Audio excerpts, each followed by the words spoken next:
चक्षुरुन्मिलितं येन तस्मै श्रीगुरुवे नमः।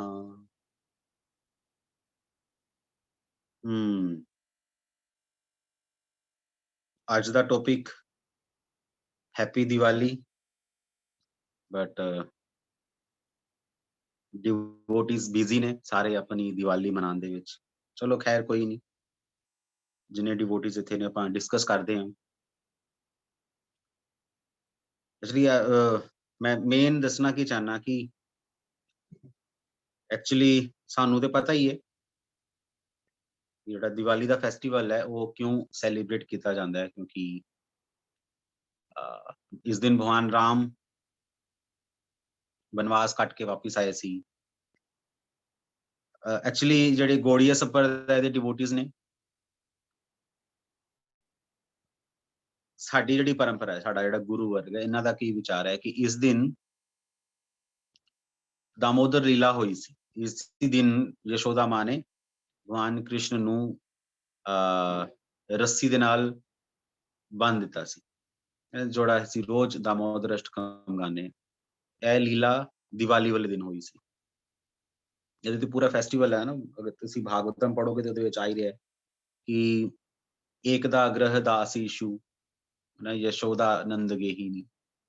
इदां स्टार्ट हो रहा श्रीमद भागवतम दे विच कि एक बार नंद महाराज की जो सारी सेविकाएं थी वो अपने घर के काम में बिजी थी, तो यशोदा मां ने खुद चाहा कृष्ण भगवान को दूध पिला। इदां भागवतम दे विच इदां स्टोरी शुरू हुंदी है। ते ओहदे विच आचार्यस जिहड़े टीकाकार लिखदे ने कि ये केड़ा दिन सी, ये दिवाली दा दिन सी जिहदे करके सारे जिहड़े घर दे सी वो बिजी सी। तो यशोदा मां ने सोचा कि अज दिवाली है, अज मैं स्पेशल अपने छोटे कृष्ण वास्ते खुद मक्खन बनावांगी, क्योंकि अदरवाइज तो जिहड़ियां दासियां ने वो पता नहीं किदां दा काम करदियां ने। अज फेस्टिवल है, अज मैं खुद अपने बेटे वास्ते मक्खन बनावां। इत्थों पता लगदा है कि अज दे दिन या दीपावली वाले दिन दामोदर लीला हुई सी। इस करके गौड़िया संप्रदाय दे विच इन्ना इन्नी खुशी नहीं है कि राम वापिस आए हैं, पर हाँ, इस दिन की खुशी जरूर है कि अ, श्रीमती राधा रानी दी एसिस्टेंस दे नाल यशोदा मां ने भगवान कृष्ण नू बन्निया। जिहड़ी रस्सी है दामोदर भगवान दी, वो राधा रानी दा प्रतीक ने। इस करके अ, राधा दामोदर दामोदर मास इस करके इनू कहा जाता है कि इस दिन सानू ये सीखने तो मिलता है इस मास तो कि किदां भक्ति करके, मतलब कि श्रीमती राधा रानी दे आशीर्वाद नाल भगवान नू किदां बन्निया जा सकता है अपने डिवोशन या अपने प्रेम दे विच। बाकी जिहड़ा लोकां दे विच प्रचलित है दिवाली दी गल है, लोकी दिवाली क्यों मनांदे है, क्योंकि इस दिन लक्ष्मी दी पूजा की जाती है। क्यों लोकी लक्ष्मी दी पूजा क्यों करदे है? पैसे वास्ते। लोकां नू पैसे चाहिए, किन्ने पैसे चाहिए, तुसीं पुछ के वेखो लोकां नू, तुहानू किन्ने पैसे चाहिए है, तो लोकां दा की आंसर हुंदा है कि मैनू बहुत सारे पैसे चाहिए। किन्ने बड़े पैसे चाहिए, किन्ने क चाहिए, बहुत सारे पैसे चाहिए। ते ठीक है, लोकां नू पैसे चाहिए है, पर लोकी कहंदे ने कि जिन्नी देर तक दिमाग ना होए उन्नी देर तक तुसीं पैसे किद्दां वरतोगे। इस करके दिमाग देने वाले कौन है? वो हैगे है गणेश जी। ते गणेश जी कोलों दिमाग ले लो ते लक्ष्मी कोलों पैसे ले लो ते मजे करो। मतलब कि लोकां नू ना लक्ष्मी नाल कुछ लेना देना है, ना गणेश जी नाल कुछ लेना देना है। लोकां नू ते बस अपने एन्जॉयमेंट दे नाल लेना देना बस। अपनी एन्जॉयमेंट वास्ते वो लक्ष्मी ते गणेश जी नू यूज़ करदे। कहानी बनाई दी है बस कि मैं आज सर्च करदा पिया सी कि लक्ष्मी ते गणेश दी पूजा डिस्कवरी थोड़ी हिस्ट्री रिसर्च की जाए कि ये कित्थों आ गया ये सीन, लक्ष्मी दे नाल गणेश दी पूजा शुरू हो गई। ਤੇ ਉਹ ਮੈਂ ਜਦੋਂ ਵੇਖਿਆ YouTube ਦੇ ਉੱਤੇ, ਤੁਸੀਂ ਵੇਖ ਲਿਓ, ਤਾਂ ਤੁਹਾਨੂੰ ਪਤਾ ਲੱਗੇਗਾ ਕਿ ਸਾਰੇ ਹੀ ਇਹੀ YouTube ਤੇ ਜਿੰਨੀਆਂ ਵੀਡੀਓਜ਼ ਬਣੀ ਦੀਆਂ ਸਭ ਇਹੀ ਕਹਿ ਰਹੇ ਹੈ ਕਿ ਸ਼ਾਸਤਰਾਂ 'ਚ ਇੱਦਾਂ ਦਿੱਤਾ ਗਿਆ, ਸ਼ਾਸਤਰਾਂ 'ਚ ਕਿਹਾ ਗਿਆ ਹੈ, ਜਾਂ ਪੁਰਾਣਾਂ 'ਚ ਇੱਦਾਂ ਕਿਹਾ ਗਿਆ ਹੈ, ਜਾਂ ਪੁਰਾਣਿਕ ਕਥਾ ਏਦਾਂ ਦੀ ਹੈ। ਬਟ ਕਿਹੜੇ ਸ਼ਾਸਤਰ 'ਚ ਕਿਹਾ ਹੈ, ਕਿਹੜੇ ਪੁਰਾਣ 'ਚ ਗਿਆ ਹੈ, ਇਹ ਕੋਈ ਨਹੀਂ ਦੱਸਦਾ। 2 2 ਬਾਬੇ ਵੀ ਹੈਗੇ ਨੇ ਨਾ, 2 ਭਾਗਵਤ ਕਥਾਕਾਰ ਬੜੇ ਫੇਮਸ ਨੇ, ਬੜੇ ਸੁੰਦਰ ਨੇ, ਹਨਾ। ਇੱਕ ਕੀ ਨਾਂ ਉਹਦਾ, ਹੁਣ ਮੈਂ ਨਾਂ ਕੀ ਲਵਾਂ ਉਹਨਾਂ ਦਾ, ਇੱਕ ਹੈਗੇ ਨਿਰੁੱਧਾਚਾर्य, ਇੱਕ ਬੱਕੀ ਨੰਦਨ ਠਾਕੁਰ। ਇਹ 2 ਬੰਦੇ, ਬੱਕੀ ਨੰਦਨ ਠਾਕੁਰ ਤੇ ਨਿਰੁੱਧਾਚਾर्य ਫੇਮਸ ਹੈ। ਲੋਕੀ ਬੜੇ ਵੇਖਦੇ ਇਹਨਾਂ ਨੂੰ, ਬੜੀਆਂ ਕਥਾ ਰੰਗ ਬਿਰੰਗੀ ਕਥਾ ਸੁਣਾਉਂਦੇ ਆ। ਵੈਸ਼ਨਵ ਤਿਲਕ ਲਗਾਇਆ ਦਾ ਹੈ, ਬਟ ਇਹ ਇਹਨਾਂ ਦਾ ਕਹਿਣਾ ਹੈ ਕਿ ਦੀਵਾਲੀ ਵਾਲੇ ਦਿਨ ਲక్ష్ਮੀ ਨਾਰਾਇਣ ਦੀ ਪੂਜਾ ਨਹੀਂ ਹੁੰਦੀ, ਲక్ష్ਮੀ ਤੇ ਗਣੇਸ਼ ਦੀ ਪੂਜਾ ਹੁੰਦੀ ਹੈ। ਕਿਉਂਕਿ ਏਦਾਂ ਦੀ ਕਹਾਣੀ ਸੁਣਾਉਂਦੇ ਆ ਕਿ ਇਹ ਸੰਨਿਆਸੀ ਸੀ, ਉਹਨੇ ਫਿਰ ਪਤਾ ਨਹੀਂ ਕੀ ਹੋਇਆ ਉਹਨੂੰ, ਉਹ ਲక్ష్ਮੀ ਦੀ ਪੂਜਾ ਕਰਦਾ ਸੀ, ਲక్ష్ਮੀ ਨੇ ਆਸ਼ੀਰਵਾਦ ਦਿੱਤਾ, ਉਹ ਰਾਜਾ ਦਾ ਮੰਤਰੀ ਬਣ ਗਿਆ, ਟੈਂ ਟੈਂ ਟੈਂ ਟੈਂ ਟੈਂ ਏਦਾਂ ਕਹਾਣੀ ਚੱਲਦੀ ਹੈ। ਤੇ ਫਿਰ ਇੱਕ ਵਾਰੀ ਉਹਨੇ ਗਣੇਸ਼ ਦੀ ਡਿਸਰਿਸਪੈਕਟ ਕੀਤੀ, ਉਹ ਮੰਤਰੀ ਦੇ ਪਦ ਤੋਂ ਹਟ ਗਏ, ਰਾਜਾ ਨੇ ਉਹਨੂੰ ਜੇਲ੍ਹ 'ਚ ਪਾ ਦਿੱਤਾ। ਉਹਨੇ ਫਿਰ ਲక్ష్ਮੀ ਦੀ ਪੂਜਾ ਕੀਤੀ, ਲక్ష్ਮੀ ਨੇ ਆਸ਼ੀਰਵਾਦ ਦਿੱਤਾ ਕਿ ਠੀਕ ਹੈ, ਮੇਰਾ ਆਸ਼ੀਰਵਾਦ ਹੈ, ਪਰ ਪਹਿਲਾਂ ਤੂੰ ਗਣੇਸ਼ ਦੀ ਪੂਜਾ ਕਰ, ਕਿਉਂਕਿ ਤੂੰ ਗਣੇਸ਼ ਦੇ ਪ੍ਰਤੀ ਅਪਰਾਧ ਕੀਤਾ ਹੈ। ਇਸ ਕਰਕੇ ਲక్ష్ਮੀ ਤੇ ਗਣੇਸ਼ ਦੀ ਪੂਜਾ ਸ਼ੁਰੂ ਹੋ ਗਈ। ਉਹ ਦੀਵਾਲੀ ਦੇ ਦਿਨ ਹੀ ਕਿਉਂ ਸ਼ੁਰੂ ਹੋਈ, ਇਹ ਨਹੀਂ ਪਤਾ। ਤਾਂ ਉਹ ਕਹਿਣ ਵਾਲੇ ਇਹੀ ਕਹਿੰਦੇ ਨੇ ਕਿ ਲక్ష్ਮੀ ਤੇ ਗਣੇਸ਼ ਦੀ ਪੂਜਾ ਇਕੱਠੀ ਕਰਨੀ ਚਾਹੀਦੀ ਹੈ। ਕਿਉਂਕਿ ਗਣੇਸ਼ ਜੀ ਕੌਣ ਹੈ? ਗਣੇਸ਼ ਜੀ ਲక్ష్ਮੀ ਜੀ ਦੇ ਅਡੋਪਟਡ ਸਨ ਹੈ। ਗੋਦ ਲਿਆ ਦਾ ਹੈ ਲక్ష్ਮੀ ਜੀ ਨੂੰ। ਕਿਉਂ ਗੋਦ ਲਿਆ ਹੈ? ਉਹਦੀ ਵੀ ਕਹਾਣੀ ਬਣੀ ਦੀ ਹੈ ਕਿ ਇੱਕ ਵਾਰੀ ਭਗਵਾਨ ਵਿਸ਼ਨੂੰ ਨੇ ਲక్ష్ਮੀ ਜੀ ਨੂੰ ਕਿਹਾ ਕਿ ਦੇਖੋ ਲక్ష్ਮੀ ਜੀ, ਤੁਸੀਂ ਕੰਪਲੀਟ ਨਹੀਂ ਹੈਗੇ, ਕਿਉਂਕਿ ਕੋਈ ਇਸਤਰੀ ਉਦੋਂ ਤੱਕ ਕੰਪਲੀਟ ਨਹੀਂ ਹੁੰਦੀ ਜਿੰਨੀ ਦੇਰ ਤੱਕ ਉਹਦਾ ਕੋਈ ਸੰਤਾਨ ਨਹੀਂ ਹੁੰਦੀ। ਇਸ ਕਰਕੇ ਤੁਹਾਡੀ ਕੋਈ ਸੰਤਾਨ ਨਹੀਂ ਹੈ ਤੇ ਤੁਸੀਂ ਕੰਪਲੀਟ ਨਹੀਂ ਹੈਗੇ। ਠੀਕ ਹੈ, ਸ਼ਾਸਤਰਾਂ 'ਚ ਕਿਹਾ ਦਾ ਕਿ ਇਸਤਰੀ ਦੀ ਸੰਤਾਨ ਹੋਣੀ ਚਾਹੀਦੀ ਹੈ, ਬਿਨਾਂ ਸੰਤਾਨ ਤੋਂ ਇਸਤਰੀ ਕੰਪਲੀਟ ਨਹੀਂ ਹੈ। ਇਹ ਲੌਜਿਕ ਦਿੱਤਾ ਭਗਵਾਨ ਵਿਸ਼ਨੂੰ ਨੇ, ਤੇ ਲక్ష్ਮੀ ਜੀ ਥੋੜਾ ਜਿਹਾ ਉਹਨਾਂ ਦਾ ਮੂੰਹ ਬਣ ਗਿਆ, ਉਹ ਗਏ ਪਾਰਵਤੀ ਕੋਲ। ਤੇ ਪਾਰਵਤੀ ਨੇ ਕਿਹਾ ਕਿ ਠੀਕ ਹੈ, ਤੂੰ ਮੇਰੇ ਮੇਰੇ 2 ਮੁੰਡੇ ਨੇ, ਇੱਕ ਤੂੰ ਲੈ ਲੈ। ਤੇ ਉਹਨਾਂ ਨੇ ਗਣੇਸ਼ ਜੀ ਨੂੰ ਦੇ ਦਿੱਤਾ। ਲక్ష్ਮੀ ਜੀ ਨੇ ਗਣੇਸ਼ ਜੀ ਨੂੰ ਅਡਾਪਟ ਕਰ ਲਿਆ। ਪਰ ਪਾਰਵਤੀ ਜੀ ਨੇ ਕਿਹਾ ਕਿ ਲక్ష్ਮੀ ਜੀ ਨੂੰ ਕਿ ਤੁਸੀਂ ਤੇ ਸਾਰਾ ਦਿਨ ਇੱਕ ਜਗ੍ਹਾ ਤੇ ਤੁਸੀਂ ਰੁਕਦੇ ਨਹੀਂ, ਤੁਸੀਂ ਤਾਂ ਕਦੀ ਇੱਥੇ ਕਦੀ ਉੱਧਰ, ਹਨਾ। ਲక్ష్ਮੀ ਜੀ ਚੰਚਲ ਹੈ, ਇੱਕ ਜਗ੍ਹਾ ਨਹੀਂ ਰੁਕਦੇ। ਤੇ ਲక్ష్ਮੀ ਜੀ ਨੇ ਕਿਹਾ ਕਿ ਨਹੀਂ-ਨਹੀਂ, ਮੈਂ ਜਿੱਥੇ ਜਾਵਾਂਗੀ ਗਣੇਸ਼ ਜੀ ਨੂੰ ਨਾਲ ਲੈ ਕੇ ਜਾਊਂ। ਇਹ ਸਟੋਰੀ ਹੈ, ਪੁਰਾਣਾਂ 'ਚ ਸਟੋਰੀ ਆਂਦੀ ਹੈ। ਕਿਹੜੇ ਪੁਰਾਣ 'ਚ ਆਂਦੀ ਹੈ ਤੇ ਕਿਸੇ ਨੇ ਦੱਸਿਆ ਨਹੀਂ, ਨਾ ਹੀ ਕਿਸੇ ਨੂੰ ਪਤਾ ਹੋਵੇ। ਸਟੋਰੀ ਸੱਚੀ ਹੈ, ਝੂਠੀ ਹੈ, ਇਹ ਵੀ ਨਹੀਂ ਪਤਾ। ਤੇ ਏਦਾਂ ਇਹ ਸਟੋਰੀ ਬਣੀ ਹੈ, ਤੇ ਪਤਾ ਨਹੀਂ ਕਦੋਂ ਬਣੀ ਹੈ ਸਟੋਰੀ। ਇਸ ਕਰਕੇ ਲక్ష్ਮੀ ਤੇ ਗਣੇਸ਼ ਦੀ ਪੂਜਾ ਕੀਤੀ ਜਾਂਦੀ ਹੈ। ਕਿਉਂ? ਕਿਉਂਕਿ ਲక్ష్ਮੀ ਜੀ ਪੈਸੇ ਦਿੰਦੇ ਹੈ, ਗਣੇਸ਼ ਜੀ ਬੁੱਧੀ ਦਿੰਦੇ ਹੈ। ਏਦਾਂ ਦੀ ਕਹਾਣੀ ਬਣਾ ਕੇ YouTube ਤੇ ਹਜ਼ਾਰਾਂ ਵੀਡੀਓਜ਼ ਨੇ, ਤੁਸੀਂ ਵੇਖ ਲਿਓ। ਔਰ ਮੈਂ ਤੇ ਇਸ ਕਰਕੇ ਵੇਖਿਆ ਹੈ, ਸਰਚ ਕਰਨ ਵਾਸਤੇ ਕਿ ਇਹ ਕੀ ਕਹਾਣੀ ਹੈ, ਪਰ ਕੋਈ ਕਹਾਣੀ ਨਹੀਂ ਹੈ, ਬਿਲਕੁਲ ਹੀ ਇੱਕ ਕੋਈ ਪ੍ਰਮਾਣ ਨਹੀਂ ਮਿਲਿਆ ਮੈਨੂੰ ਇਸ ਚੀਜ਼ ਦਾ ਨਾ, ਕਿ ਲక్ష్ਮੀ ਤੇ ਗਣੇਸ਼ ਦੀ ਪੂਜਾ ਕਿਉਂ ਕੀਤੀ ਜਾਂਦੀ ਹੈ। ਸੋਲਿਡ ਪ੍ਰਮਾਣ ਹੋਏ, ਪਰ ਖੈਰ, ਤੁਸੀਂ ਭਾਵੇਂ ਲక్ష్ਮੀ ਗਣੇਸ਼ ਦੀ ਪੂਜਾ ਕਰੋ, ਭਾਵੇਂ ਤੁਸੀਂ ਕਾਲੇ ਚੋਰ ਦੀ ਪੂਜਾ ਕਰੋ, ਲੋਕਾਂ ਦਾ ਕੰਮ ਬਣਨਾ ਚਾਹੀਦਾ ਬਸ। ਉਹਨਾਂ ਨੂੰ ਤੁਸੀਂ ਕਹਿ ਦਿਓ ਕਿ ਲక్ష్ਮੀ ਗਣੇਸ਼ ਦੀ ਪੂਜਾ ਨਾਲ ਕੁਛ ਨਹੀਂ ਹੁੰਦਾ, ਪਿੱਪਲ ਦੀ ਪੂਜਾ ਕਰਨੀ ਸ਼ੁਰੂ ਕਰ ਦਿਓ, ਲੋਕਾਂ ਨੇ ਪਿੱਪਲ ਦੀ ਪੂਜਾ ਕਰਨੀ ਸ਼ੁਰੂ ਕਰ ਦਿੱਤੀ। ਉਹ ਤੇ ਚਲੋ ਹੁਣ ਤੁਸੀਂ ਆਪਣੇ ਬੂਹੇ ਅੱਗੇ ਨਾ ਉਹ ਰੱਖ ਦਿਓ, ਹਰਾ ਕੱਪੜਾ ਰੱਖ ਦਿਓ, ਨਾਲ ਦੀਵਾ ਬਾਲ ਦਿਓ। ਲੋਕਾਂ ਨੇ ਚੜਾਵਾ ਚੜ੍ਹਨਾ ਸ਼ੁਰੂ ਹੋ ਜਾਣਾ ਉੱਥੇ, ਉਹਨੇ ਕਹਿਣਾ ਕਿ ਇਹਨਾਂ ਦੇ ਘਰ ਪੀਰ ਆ ਗਿਆ। ਸਾਡੇ ਘਰ ਵੀ ਜਲ ਪੀਰ ਆ ਗਿਆ ਸੀ, ਜਦੋਂ ਮੈਂ ਬਟਾਲੇ ਸੀ ਤੇ ਸਾਡੇ ਥੱਲੜੇ ਕਮਰੇ ਦੇ ਵਿੱਚ ਦੀਵਾਰ ਤੇ ਨਾ ਪਾਣੀ ਆਣਾ ਸ਼ੁਰੂ ਹੋ ਗਿਆ। ਤੇ ਸਾਡੇ ਗੁਆਂਢੀਆਂ ਨੇ ਕਿਹਾ ਕਿ ਤੁਹਾਡੇ 'ਚ ਜਲ ਪੀਰ ਆ ਗਿਆ ਹੈ। ਅਸੀਂ ਡਰ ਗਏ ਕਿ ਵੀ ਪਤਾ ਨੀ ਕਿੱਥੋਂ ਆ ਗਿਆ ਜਲ ਪੀਰ। ਤੇ ਫਿਰ ਅਸੀਂ ਚੈੱਕ ਵਗੈਰਾ ਕਰਾਇਆ ਤੇ ਪਿੱਛੇ ਐਮਸੀ ਵਾਲਿਆਂ ਦੀ ਪਾਈਪ ਟੁੱਟੀ ਦੀ ਸੀ, ਮਿਊਂਸੀਪਲ ਕਮੇਟੀ ਵਾਲਿਆਂ ਦੀ। ਜਦੋਂ ਸੀਲਨ ਅੰਦਰ ਆ ਗਈ, ਪਾਣੀ ਅੰਦਰ ਆ ਗਿਆ ਸੀ, ਜੋ ਅਸੀਂ ਫਿਰ ਕੰਪਲੇਂਟ ਕੀਤੀ, ਪਿੱਛੋਂ ਆ ਕੇ ਕਨੈਕਸ਼ਨ ਜੋੜ ਕੇ ਤੇ ਜਲ ਪੀਰ ਦੌੜ ਗਿਆ। ਤੇ ਫਿਰ ਗੁਆਂਢੀਆਂ ਨੂੰ ਸੱਦਿਆ ਕਿ ਦੇਖੋ ਜੀ ਤੁਹਾਡਾ ਜਲ ਪੀਰ ਸੁੱਕ ਗਿਆ ਜੇ, ਹੁਣ ਦੱਸੋ ਕੀ ਕਰਨਾ ਹੈ? ਉਦੋਂ ਏਦਾਂ ਵਾ, ਲੋਕੀ ਤੇ ਵਹਿਮਾਂ ਨਾਲ ਭਰੇ ਦੇ ਨੇ, ਲੋਕਾਂ ਨੂੰ ਕੁਛ ਵੀ ਕਹਿ ਦੋ, ਹਰੀ ਚਾਦਰ ਪਾ ਦੋ, ਲਾਲ ਚਾਦਰ ਪਾ ਦੋ, ਉਦਾਂ ਹੀ ਮੂਤਰ ਕਰ ਦਿਓ ਕਿਸੇ ਜਗ੍ਹਾ ਤੇ, ਉਹਨਾਂ ਵੇਲੇ ਪਾਣੀ ਨਿਕਲਿਆ ਇੱਥੋਂ, ਆਪਣੇ ਆਪ ਹੀ ਪਾਣੀ ਨਿਕਲਿਆ, ਲੋਕਾਂ ਨੇ ਮੰਨ ਲੈਣਾ ਕਿ ਵਾਕਈ ਯਾਰ ਗੱਲ ਸਹੀ। ਲੋਕੀ ਬੇਵਕੂਫ ਬਣ ਗਏ ਨੇ ਕਲਯੁਗ ਦੇ ਵਿੱਚ ਨਾ, ਬੁੱਧੀ ਤੇ ਖਤਮ ਹੋ ਚੁੱਕੀ ਹੈ। ਰਿਐਲਿਟੀ ਕੀ ਹੈ ਉਹ ਕਿਸੇ ਨੂੰ ਵੀ ਨਹੀਂ ਪਤਾ। ਬਸ ਦੁਕਾਨਾਂ ਖੁੱਲ ਗਈਆਂ ਨੇ, ਪੈਸੇ ਖਰਚਣੇ ਹੈ, ਬਸ ਅੱਜ ਦੇ ਦਿਨ ਲੋਕੀ ਪੈਸੇ ਖਰਚਦੇ ਹੈ ਖੂਬ ਸਾਰੇ, ਤੇ ਪੈਸੇ ਖਰਚ ਕੇ ਇੱਧਰ ਵਿਖਾਉਂਦੇ ਆ ਉੱਧਰ ਵਿਖਾਉਂਦੇ ਆ, ਤੇ ਦੇਖਾ ਦੇਖੀ ਸਭ ਖੁਸ਼ ਹੋ ਜਾਂਦੇ, ਤੇ ਇਸ ਕਰਕੇ ਹੈਪੀ ਦੀਵਾਲੀ। ਤੇ ਬਿਲਕੁਲ ਹੀ ਬਕਵਾਸ ਇੱਕ ਟ੍ਰੈਡੀਸ਼ਨ ਜਿਹਦੀ ਕਿਉਂਕਿ ਦੀਵਾਲੀ ਇਸ ਕਰਕੇ ਮਨਾਈ ਜਾਂਦੀ ਹੈ, ਇਸ ਕਰਕੇ ਸਾਡੀ ਹੈਪੀ ਦੀਵਾਲੀ ਹੈ ਕਿ ਲੋਕਾਂ ਨੂੰ ਵਿਖਾਉਣਾ ਹੁੰਦਾ ਉਸ ਦਿਨ, ਤੇ ਉਹ 'ਚ ਕੋਈ ਚੱਕਰ ਤੇ ਹੈ ਨਹੀਂ। ਨਾ ਹੀ ਅਸੀਂ ਇਹਦੇ ਨਾਲ ਕੋਈ ਐਗਰੀ ਕਰਦੇ ਹਾਂ।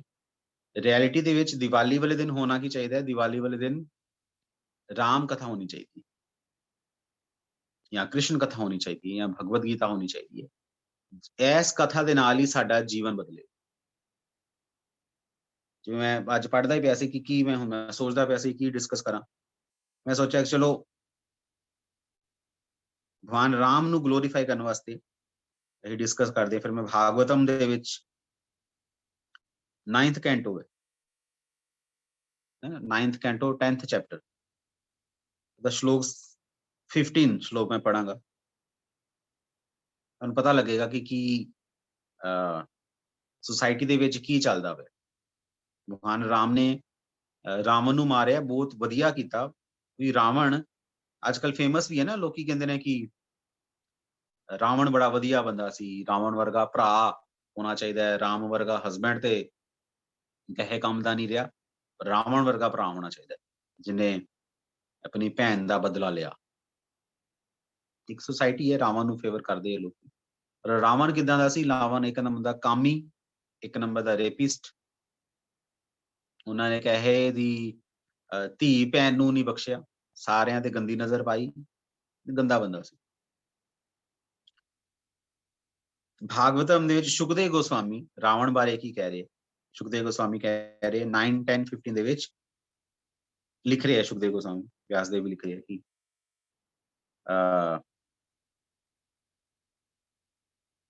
ਸਮੁੰਦਰ ਦੇਵ ਜਦੋਂ ਭਗਵਾਨ ਰਾਮ ਨੇ ਜਾਣਾ ਸੀ ਲੰਕਾ ਦੇ ਉਸ ਪਾਰ, ਤੇ ਸਮੁੰਦਰ ਦੇਵ ਹਨਾ, ਸਾਨੂੰ ਪਤਾ ਹੈ ਕਿ ਭਗਵਾਨ ਰਾਮ ਨੇ 3 ਦਿਨ ਉੱਥੇ ਤਪੱਸਿਆ ਕੀਤੀ ਸਮੁੰਦਰ ਦੇਵ ਦੇ ਨਾਲ, ਨੂੰ ਰਿਕੁਐਸਟ ਕੀਤੀ, ਪਰ ਸਮੁੰਦਰ ਨੇ ਤੇ ਮੰਨੀ ਨਹੀਂ ਕੁਝ।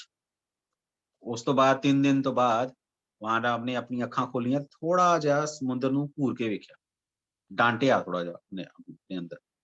ਉਸ ਵੇਲੇ ਸਮੁੰਦਰ ਥਰ ਥਰ ਕੰਬਦਾ ਬਾਹਰ ਆਇਆ, ਤੇ ਭਗਵਾਨ ਨੂੰ ਗਲੋਰੀਫਾਈ ਕੀਤਾ ਕਿ ਅਸੀਂ ਤੇ ਜੜ ਬੁੱਧੀ ਹਾਂ, ਸਾਡਾ ਦਿਮਾਗ ਹੈ ਨਹੀਂ ਹੈ, ਸਾਨੂੰ क्षमा ਕਰੋ।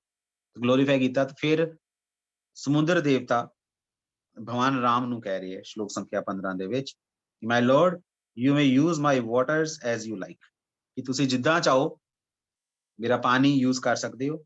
Indeed you may cross it and go to the ਅਬੋਰਡ of Ravan who is the great source of disturbances and crying for the 3 birds, ਕਿ ਤੁਸੀਂ ਮੇਰੇ ਪਾਣੀ ਨੂੰ ਯੂਜ਼ ਕਰਕੇ ਤੁਸੀਂ ਰਾਵਣ ਦੇ ਉੱਥੇ, ਰਾਵਣ ਦੀ ਲੰਕਾ ਉੱਥੇ ਤੁਸੀਂ ਜਾ ਸਕਦੇ ਹੋ। ਤੇ ਰਾਵਣ ਕੌਣ ਹੈ? ਰਾਵਣ ਉਹ ਬੰਦਾ ਵਾ, ਰਾਵਣ ਦਾ ਨਾਮ ਰਾਵਣ ਕਿਉਂ ਹੈ? ਰਾਵਣ ਦਾ ਮਤਲਬ ਹੁੰਦਾ ਜਿਹੜਾ ਸਾਰਿਆਂ ਨੂੰ ਰਵਾ ਦੇਵੇ, ਸਾਰਿਆਂ ਨੂੰ ਰੁਲਾਉਣ ਵਾਲਾ ਰਾਵਣ ਹੈ। ਇਹ ਰਾਵਣ ਦਾ ਕੰਮ ਸੀ, ਸਾਰਿਆਂ ਨੂੰ ਰੁਲਾਉਣਾ, ਸਾਰਿਆਂ ਨੂੰ ਤੰਗ ਕਰਨਾ, ਉਹਦਾ ਕੰਮ ਹੈ। ਤੇ ਸਮੁੰਦਰ ਦੇਵ ਕਹਿ ਰਹੇ ਤੁਸੀਂ ਜਾਓ ਉੱਥੇ, ਉਹਨੂੰ ਖਤਮ ਕਰੋ। ਹੀ is the son of ਵਿਸ਼ਰਵਾ but is condemned like urine, ਲੇਕਿਨ ਹਾਲਾਂਕਿ ਉਹ ਵਿਸ਼ਰਵਾ ਦਾ ਬੇਟਾ ਹੈ, ਪਰ ਉਹ ਬਿਲਕੁਲ ਹੀ ਇੱਕ ਮੂਤਰ ਦੇ ਵਾਂਗੂ ਹੈ, ਯੂਰਿਨ ਦੇ ਵਾਂਗੂ ਹੈ, ਕੋਈ ਚੰਗਾ ਨਹੀਂ ਹੈਗਾ। प्लीज यूरिन किया गया है Ravan, please go kill him and thus regain your wife Sita Devi, कि मैं कि तुसी जाओ उन्हें मारो तो सीता देवी नु बचाओ, अपनी पत्नी नु। ओ great hero, although my water presents no impediments to your going to Lanka, please construct a bridge over it to spread your transcendental fame। वो कह रहे हैं कि तुसी मेरे पानी दे उत्ते अपना एक पुल बना लो, ते मैं उस पुल नु कंट्रोल करके रखां। ਸੋ ਯੂਰ ਟ੍ਰਾਂਸੈਂਡੈਂਟਲ ਫੇਮ, ਤੇ ਜਿਹਦੇ ਨਾਲ ਤੁਹਾਡਾ ਜਿਹੜਾ ਫੇਮ ਹੈ ਪੂਰੇ ਸੰਸਾਰ ਦੇ ਵਿੱਚ ਤੁਹਾਡਾ Yash ਫੈਲੇਗਾ। Upon seeing this ਵੰਡਰਫੁਲੀ ਅਨਕਾਮਨ deeds of your ਲਾਰਡਸ਼ਿਪ all the great heroes and Kings in the future will glorify. ਕਿ ਜਦੋਂ ਅੱਗੇ ਭਵਿੱਖ ਦੇ ਵਿੱਚ ਜਦੋਂ ਹੋਰ ਵੀ ਰਾਜਾ ਆਣਗੇ, ਉਹਨਾਂ ਨੂੰ ਜਦੋਂ ਪਤਾ ਲੱਗੇਗਾ ਕਿ ਤੁਸੀਂ ਇਹ ਕੀਤਾ ਹੋਇਆ,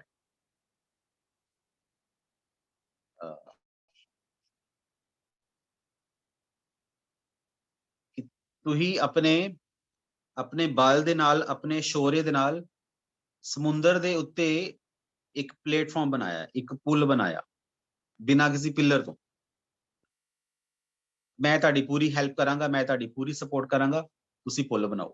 ਹੁਣ ਇੱਥੇ ਇਹ ਮੈਂ ਭਾਗਵਤਮ ਪੜ੍ਹਦਾ ਪਿਆ। ਭਾਗਵਤਮ ਦੇ ਵਿੱਚ ਨਾ ਤੇ ਵਾਲਮੀਕੀ ਰਾਮਾਇਣ ਦੇ ਵਿੱਚ ਏਦਾਂ ਆ ਰਿਹਾ ਕਿ ਮੈਂ ਸੁਣਿਆ ਸੀ ਕਿ ਇੱਕ ਵਾਰੀ ਹੋਇਆ ਕਿ ਸਾਰੇ ਦੇ ਵਾਨਰ ਰਾਮ ਰਾਮ ਲਿਖ ਕੇ ਪੱਥਰਾਂ ਤੇ ਸਮੁੰਦਰ ਤੇ ਪਾਏ ਜਾਂਦੇ ਸੀ ਕਿ ਪੱਥਰ ਸਾਰੇ ਤੈਰੀ ਜਾਂਦੇ ਸੀ।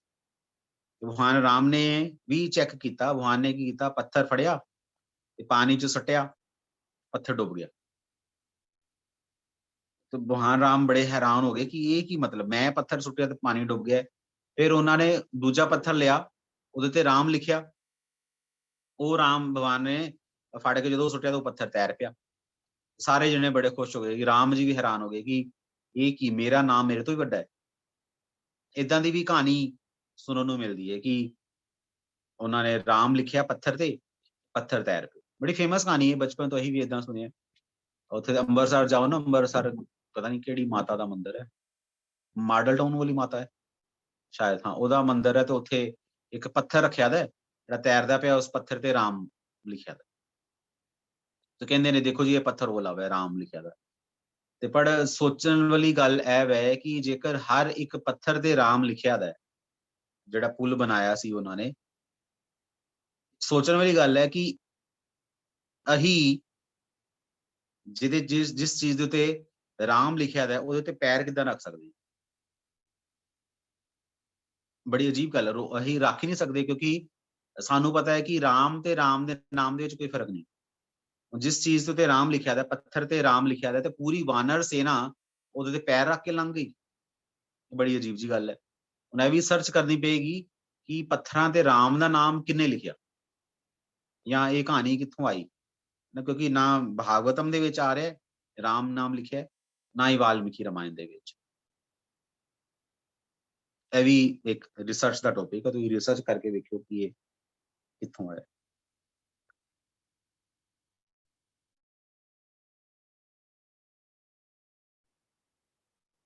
ਠੀਕ ਹੈ, ਇਦਾਂ ਫਿਰ ਉਹਨਾਂ ਨੇ ਪੁਲ ਬਣਾਇਆ, ਪੁਲ ਬਣਾ ਕੇ ਗਏ ਲੰਕਾ। ਲੰਕਾ ਦੇ ਵਿੱਚ ਜਾ ਕੇ ਯੁੱਧ ਹੋਇਆ ਭਗਵਾਨ ਰਾਮ ਦਾ ਤੇ ਰਾਮ ਸਾਰਿਆਂ ਨੂੰ ਲੈ ਕੇ ਗਏ ਭਗਵਾਨ ਰਾਮ। ਮੈਂ ਥੋੜਾ ਜਿਹਾ ਸਕਿਪ ਕਰਕੇ ਮੇਨ ਚੀਜ਼ ਦੱਸ। ਤੇ ਜਦੋਂ ਰਾਮ ਤੇ ਰਾਵਣ ਦੋਨੋਂ ਆਮਨੇ ਸਾਹਮਣੇ ਨੇ, ਹੁਣ ਸਾਡੇ ਸਾਹਮਣੇ ਭਗਵਾਨ ਰਾਮ ਦਾ ਕਰੈਕਟਰ ਕੀ ਬਣਿਆ ਦਾ, ਬੜੇ ਇੱਕ ਸਮਾਈਲੀ ਫੇਸ ਹੈ ਨਾ, ਗੁੱਸਾ ਨਹੀਂ ਕਰਦੇ, ਸ਼ਾਂਤ ਹੈ। ਪਰ ਭਾਗਵਤਮ ਬਿਲਕੁਲ ਥੋੜਾ ਇੱਕ ਅਲੱਗ ਚਿਹਰਾ ਦੱਸਦੀ ਪਈ ਹੈ ਭਗਵਾਨ ਰਾਮ ਦਾ। ਭਗਵਾਨ ਰਾਮ ਆਫਟਰ ਆਲ ਭਗਵਾਨ ਨੇ, भगवान कृष्ण भी भगवान राम एक ही गल है। कह रहे यदा यदा ही धर्मस्य ग्लानिर्भवति भारत, कि भगवान राम भी धर्म ਦਾ ਨਾਸ਼ ਕਰਨ ਵਾਸਤੇ, ਧਰਮ ਦਾ ਨਾਸ਼ ਕਰਨ ਵਾਸਤੇ, ਧਰਮ ਦੀ ਸਥਾਪਨਾ ਕਰਨ ਵਾਸਤੇ ਆਏ। ਤੇ ਇਹ ਨਹੀਂ ਹੈ ਕਿ ਭਗਵਾਨ ਰਾਮ ਜੇ ਹੱਸਦੇ ਰਹਿੰਦੇ ਸੀ, ਸਿਰਫ ਹੱਸਦੇ ਹੀ ਰਹੇ, ਉਹ ਡਾਂਟਦੇ ਵੀ ਸੀ, ਉਹ ਗੁੱਸਾ ਵੀ ਕੀਤਾ ਉਹਨਾਂ ਨੇ। ਸ਼ਲੋਕ ਸੰਖਿਆ 22 ਦੇ ਵਿੱਚ ਆ ਰਿਹਾ ਹੈ, ਲॉर्ड ਰਾਮਚੰਦਰ said to ਰਾਵਣ, ਰਾਵਣ ਨੂੰ ਭਗਵਾਨ ਰਾਮਚੰਦਰ ਕਹਿ ਰਹੇ, you are the most abominable of the man eaters, ਕਿ ਤੂੰ ਸਭ ਤੋਂ ਗੰਦਾ ਬੰਦਾ ਹੈ, ਸਭ ਤੋਂ ਗੰਦਾ, ਰਾਖਸ਼ਾਂ ਦਾ ਸਭ ਤੋਂ ਨੀਚ ਰਾਖਸ਼। indeed you are like their stool, ਕਿ ਉਹਨਾਂ ਦੀ ਟਾਇਲਟ ਵਰਗਾ ਹੈ, ਉਹਨਾਂ ਦੇ ਸਟੂਲ ਵਰਗਾ, ਉਹਨਾਂ ਦੀ ਹੁਣ ਕੀ ਕਹਿੰਦੇ ਨੇ, ਉਹਨੂੰ ਟੱਟੀ ਕਹਿਣਗੇ। ਆਰਾਮ ਨਹੀਂ, ਉਹਨੂੰ ਤੂੰ ਟੱਟੀ ਹੈ ਬਸ, ਏਦਾਂ ਦੀ ਰਾਮ ਕਹਿ ਰਹੇ। So you resembles a dog, for as a dog steals eatables from the kitchen in the absence of the householder, in my absence you kidnapped my wife Sita Devi। Ram ਨੇ ਕਿਹਾ ਕਿ ਤੂੰ ਉਸ ਕੁੱਤੇ ਵਰਗਾ ਮੈਂ, ਤੂੰ ਕੁੱਤਿਆਂ ਵਾਲਾ ਕੰਮ ਕੀਤਾ ਹੈ। ਕਿਉਂ? ਕਿਉਂਕਿ ਕੁੱਤੇ ਦਾ ਕੰਮ ਕੀ ਹੈ, ਜਦ ਘਰ ਕੋਈ ਨਹੀਂ ਹੁੰਦਾ, ਉਹ ਘਰੋਂ ਚੀਜ਼ ਚੁੱਕ ਕੇ ਲੈ ਜਾਂਦਾ। ਮੰਨ ਲਓ ਤੁਸੀਂ ਘਰ ਕੁਝ ਬਣਾਇਆ ਦਾ ਖਾਣ ਵਾਸਤੇ, ਤੇ ਕੁੱਤਾ ਵੇਖੇਗਾ ਘਰ ਕੋਈ ਨਹੀਂ ਹੈਗਾ, तो चोरी चोरी आएगा। मान लो खीर तुम बनाई है, कुत्ता खीर खा के चला जाए। तो वहां राम यही कह रहे कि रावण तू कुत्तियां वाला काम किया है, क्योंकि तू मेरी एबसेंस दे विच मेरी पत्नी का हरण किया है। जे मैं उत्थे हुंदा ते तू आंदा मेरे सामने, तेन मैं उदों मदद खांदा। जब तू मेरी मैं उत्थे है नहीं सी, ਪਿੱਛੋਂ ਕੁੱਤਿਆਂ ਵਾਂਗੂ ਤੂੰ ਮੇਰੀ ਵੋਟੀ ਨੂੰ ਚੁੱਕ ਕੇ ਲੈ ਗਈ। Therefore, as Yamraj punishes sinful men, I shall also punish you। ਇਸ ਕਰਕੇ ਜਿੱਦਾਂ ਯਮਰਾਜ ਪਨਿਸ਼ਮੈਂਟ ਦਿੰਦੇ ਆ ਲੋਕਾਂ ਨੂੰ, ਉਦਾਂ ਮੈਂ ਤੈਨੂੰ ਪਨਿਸ਼ਮੈਂਟ ਦੇਵਾਂਗਾ। Today therefore I whose attempt never fails shall punish you।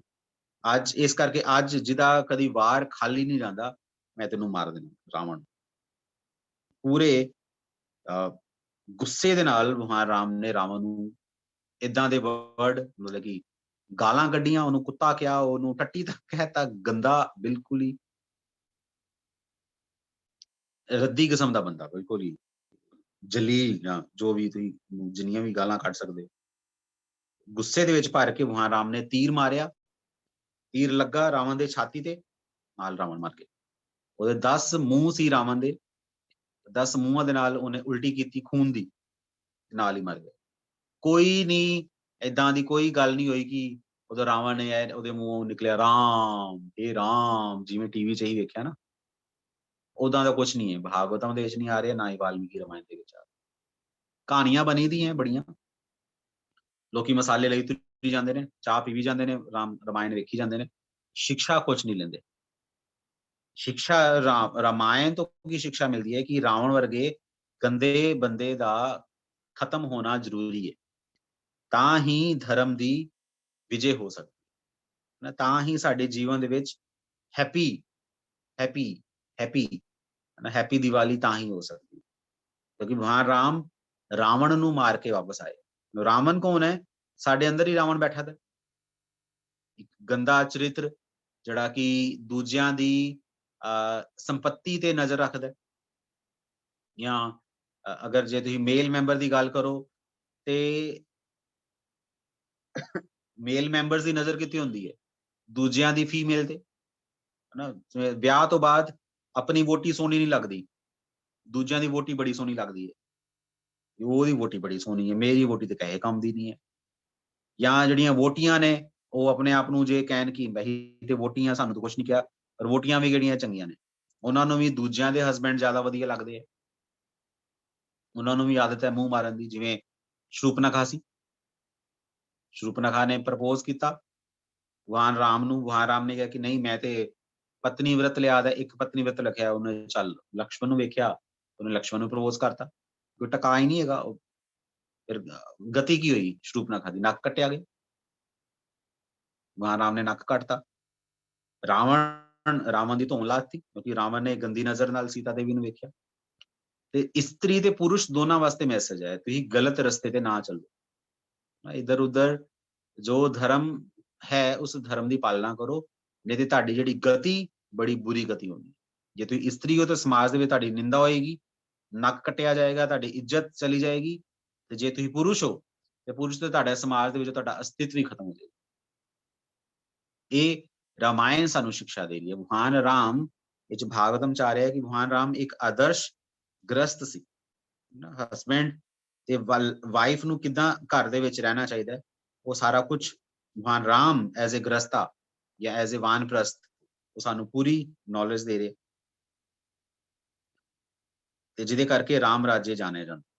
ਫਿਰ ਭਗਵਾਨ ਰਾਮ ਏਦਾਂ ਰਾਵਣ ਨੂੰ ਮਾਰ ਕੇ ਵਾਪਸ ਆਏ, ਲੋਕੀ ਬੜੇ ਖੁਸ਼ ਹੋਏ, ਪਰ ਭਗਵਾਨ ਰਾਮ ਨੇ ਵੇਖਿਆ ਘਰ ਆ ਕੇ ਕਿ ਭਰਤ ਨਹੀਂ ਹੈਗਾ।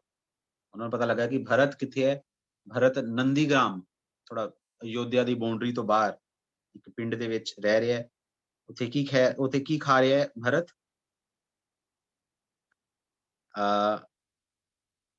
ਮੈਂ ਦੱਸਦਾ ਤੁਹਾਨੂੰ ਸ਼ਲੋਕ ਸੰਖਿਆ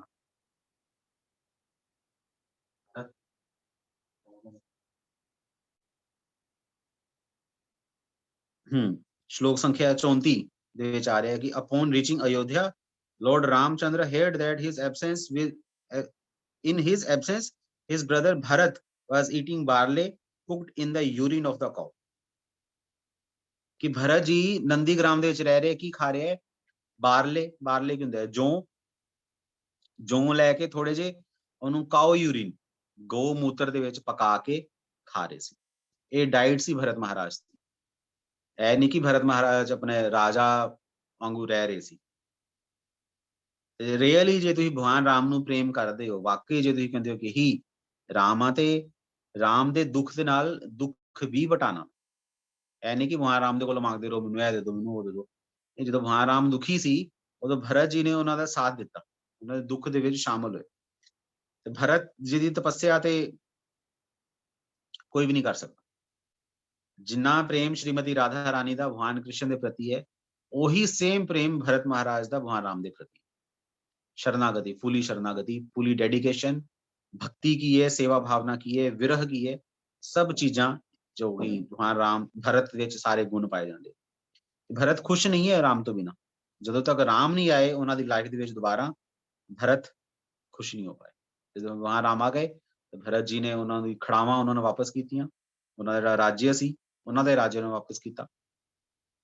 ਫਿਰ ਜਾ ਕੇ ਭਗਵਾਨ ਰਾਮ ਖੁਸ਼ ਹੋਏ, ਜਦੋਂ ਉਹਨਾਂ ਨੇ ਭਰਤ ਜੀ ਨੂੰ ਖੁਸ਼ ਵੇਖਿਆ। ਤੇ ਭਰਤ ਜੀ ਵੀ ਜਦੋਂ ਭਗਵਾਨ ਰਾਮ ਖੁਸ਼ ਹੋ ਗਏ ਤੇ ਭਰਤ ਜੀ ਵੀ ਖੁਸ਼ ਹੋ ਗਏ। ਇਦਾਂ ਕਰਕੇ ਅਸੀਂ ਹੈਪੀ ਤਾਂ ਹੋਵਾਂਗੇ ਜਿੰਨੇ ਤੱਕ ਸਾਡਾ ਪ੍ਰਯਾਸ ਕੀ ਹੋਏਗਾ ਕਿ ਭਗਵਾਨ ਵੀ ਖੁਸ਼ ਹੋਣ ਤੇ ਭਗਵਾਨ ਦੇ ਭਗਤ ਵੀ ਖੁਸ਼ ਹੋਣ। ਫਿਰ ਸਾਡੀ ਦੀਵਾਲੀ ਹੈਪੀ ਦੀਵਾਲੀ ਹੋਏਗੀ। ਅਦਰਵਾਈਜ਼ ਸਾਡੀ ਦੀਵਾਲੀ ਫਿਰ ਕਿੱਦਾਂ ਦੀ ਰਹੇਗੀ? ਬਿਲਕੁਲ ਹੀ ਗੰਦੀ ਦੀਵਾਲੀ, ਰੱਦੀ ਟਾਈਪ ਦੀ ਦੀਵਾਲੀ।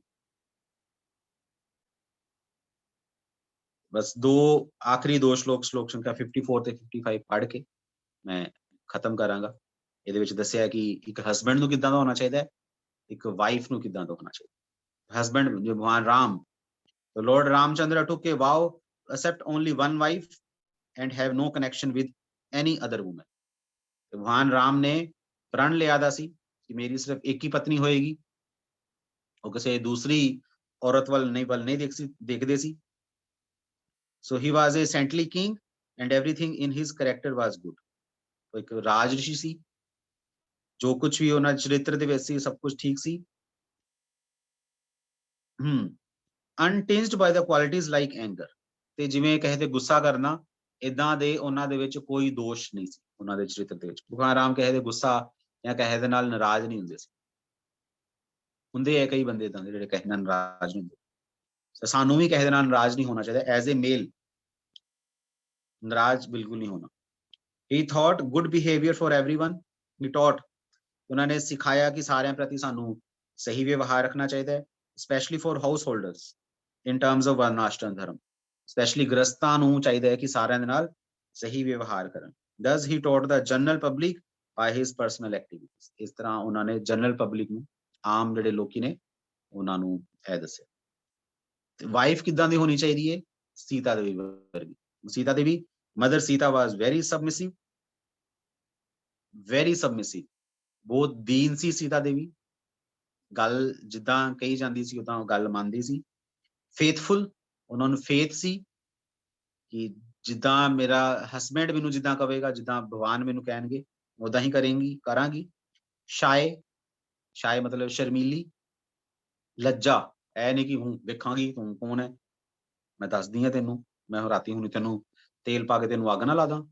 ਜਿਵੇਂ ਅੱਜ ਕੱਲ੍ਹ ਦੇ ਟੀਵੀ ਦੇ ਵਿੱਚ ਜੋ ਖਾਇਆ ਜਾਂਦਾ ਹੈ, ਜਿੱਦਾਂ ਦੀ ਔਰਤਾਂ ਦਾ ਚਰਿੱਤਰ ਵਿਖਾਇਆ ਜਾਂਦਾ, ਬਿਲਕੁਲ ਸੀਤਾ ਦੇਵੀ ਬਿਲਕੁਲ ਆਪੋਜ਼ਿਟ ਸੀ। ਸ਼ਾਈ, ਲੱਜਾ ਐਂਡ ਚੇਸਟ ਮਤਲਬ ਇੱਕੋ ਹੀ ਪਤੀ ਉਹਨਾਂ ਦਾ, ਹਨਾ। ਇਹ ਨਹੀਂ ਸੀ ਸੱਜ ਧੱਜ ਕੇ ਦੂਜਿਆਂ ਨੂੰ ਵਿਖਾਓ ਕਿ ਅੱਜ ਮੈਂ ਵੇਖੋ ਐਲੀ ਬਿੰਦੀ ਲਾਈ ਹੈ, ਅੱਜ ਮੈਂ ਐਲੀ ਸਾੜੀ ਪਾਈ ਹੈ, ਨਹੀਂ। ਸੋ always understanding the attitude of her husband.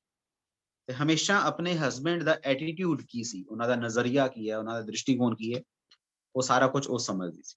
thus by her character and her love and service, ਆਪਣੇ ਪ੍ਰੇਮ ਦੇ ਨਾਲ, ਆਪਣੇ ਚਰਿੱਤਰ ਦੇ ਨਾਲ ਤੇ ਆਪਣੀ ਸੇਵਾ ਦੇ ਨਾਲ, she completely attracted the mind of the Lord।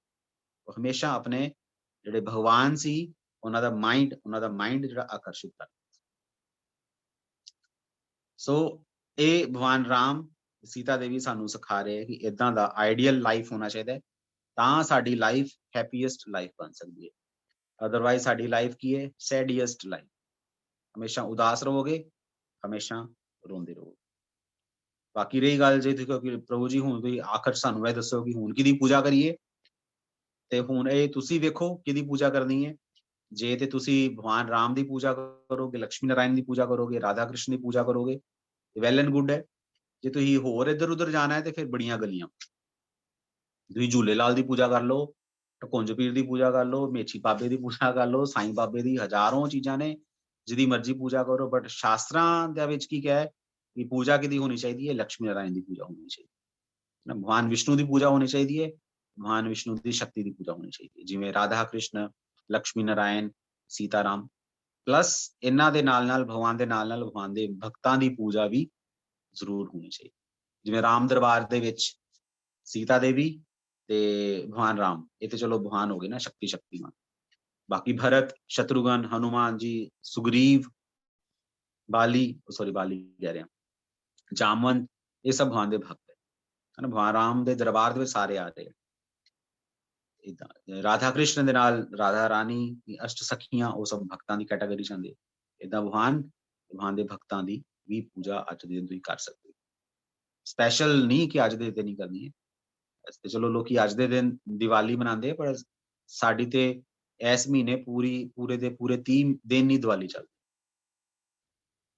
ਸੋ ਇਹ ਹੁਣ ਤੁਸੀਂ ਦੇਖੋ ਤੁਸੀਂ ਕਿਹਦੀ ਪੂਜਾ ਕਰਨਾ ਚਾਹੁੰਦੇ ਹੋ। हरे कृष्णा, भगवान राम की जय, सीता देवी की जय, श्रील प्रभुपाद की जय। कह दो कि